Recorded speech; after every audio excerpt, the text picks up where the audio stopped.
Kimlər haram dadmaz tikə, salmaz özün ağır yükə. İnsan olan vurmaz ləkə, vicdanına, vicdanına. Əhdi peyman pozmuşların, dosta qoyub qazmışların, lənət yolun azmışların, şeytanına, şeytanına.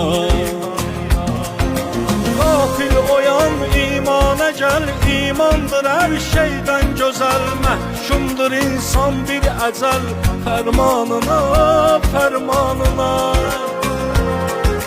Dünya nə dastanlar silər, hər kim özün ölməz bilər. Bir gün onun dostlar gələr, ehsanına, ehsanına. Ehsanına, ehsanına.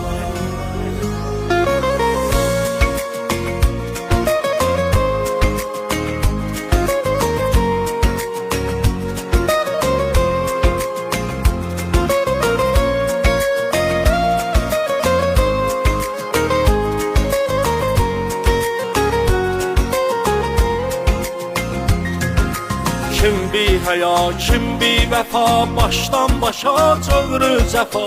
Dünya evi bənzər bəla, zindanına, zindanına.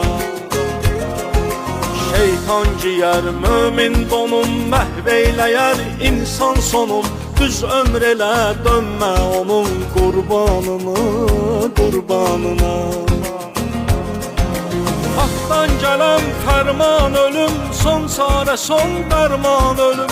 Hazır ol ey insan ölüm karvanına, karvanına.